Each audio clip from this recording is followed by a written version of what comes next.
Ladies and gentlemen, Mia Farrow.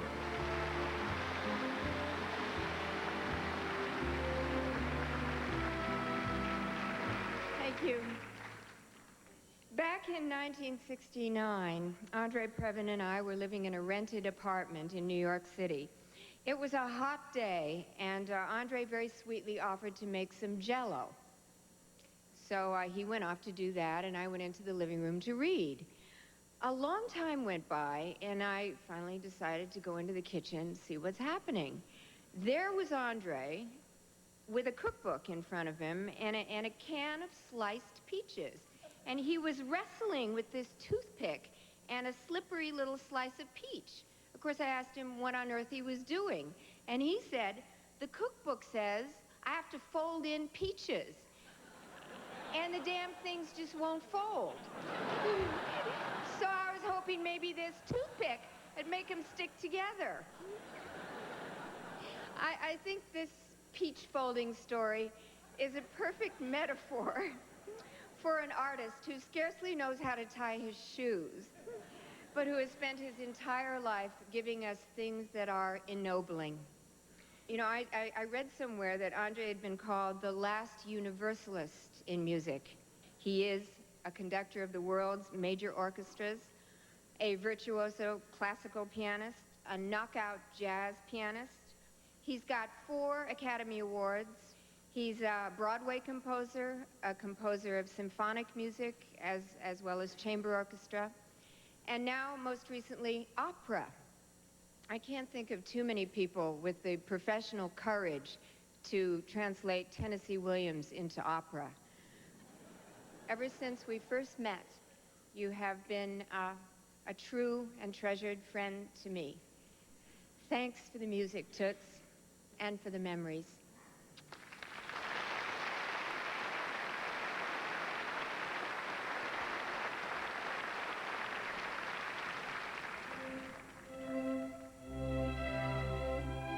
Music is so much a part of me, he says, that I don't know where it leaves off and I begin. It began in Berlin, where he was the wunderkind of a family steeped in Mozart and Brahms.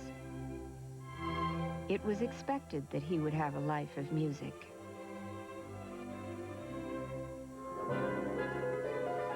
But his piano was drowned out. The Previns packed one suitcase and made a run for their lives. His father called Los Angeles the city of sunshine and strawberries. It was tight going for the Previns, but Andre's teachers remained the masters, European immigrants, friends of the family.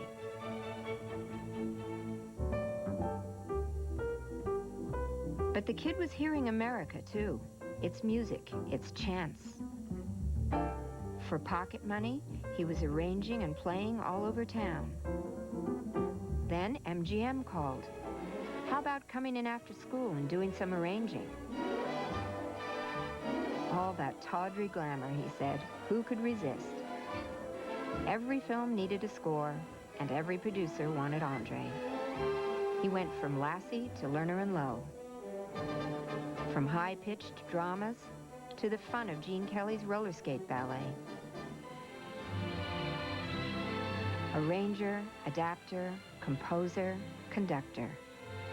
I came of age, he said, in the company of some of the country's best musicians. His film work brought him 4 Academy Awards. His flirtation with jazz turned serious. In the 50s, he gigged with all the greats.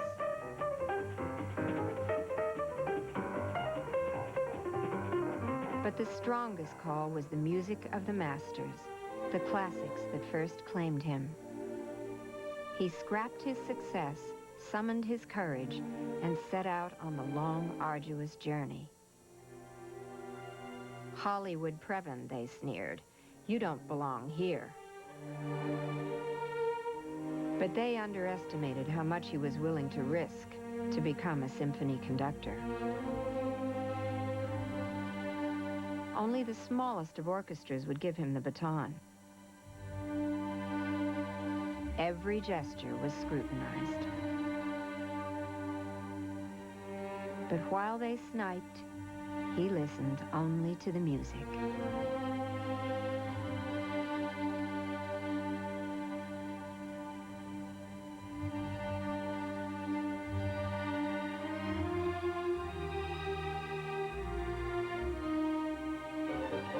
He filled himself with music.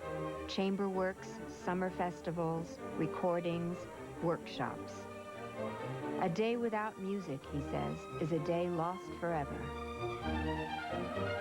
From the minors to the majors, music director of the London Symphony Orchestra, the Pittsburgh Symphony, the Royal Philharmonic, and the Los Angeles Philharmonic. More than 30 years on the podium. Maestro Previn, international symphony conductor. Meanwhile, he kept writing, adding to his own repertory. In 1998, he gave full reach to his musical imagination, composing an opera based on Tennessee Williams' theater classic.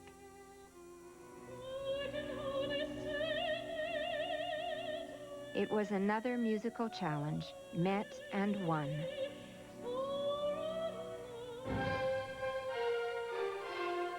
With all the wide sweep and scope of music he has made, to be thought of, he says, as a good musician.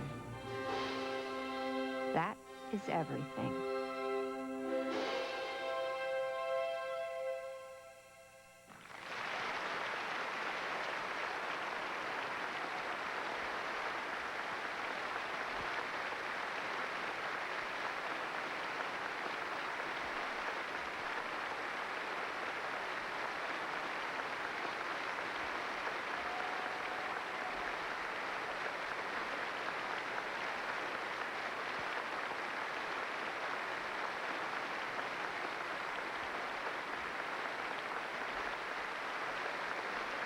Ladies and gentlemen, the director of the National Symphony Orchestra, Leonard Slatkin. I've known Andre Previn since I was a child. My parents worked with him as musicians in the film industry. I used to go to the jazz clubs at a slightly underage to hear him play. And we all together watched his conducting career blossom both here and abroad. This past fall, Andre's first opera, A Streetcar Named Desire, with libretto based on the play by 1979 Kennedy Center honoree Tennessee Williams, was premiered in San Francisco. The title role of Blanche was sung by the extraordinary American soprano Renee Fleming. To show their respect, 80 members of the Curtis Institute Symphony Orchestra, conducted by Patrick Summers, have come here from Philadelphia to perform I Want Magic. Ladies and gentlemen, Renee Fleming.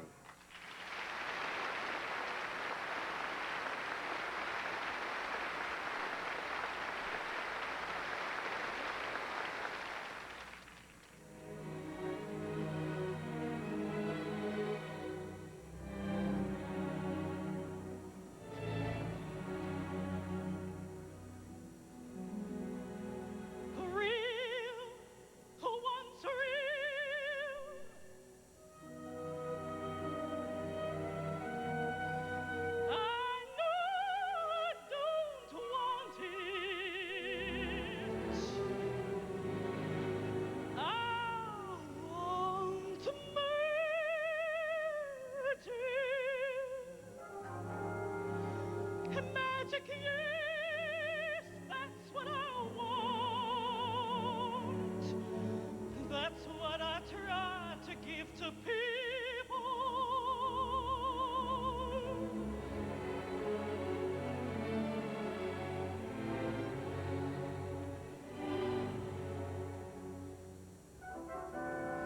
I do misrepresent things. I don't take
turn on that light.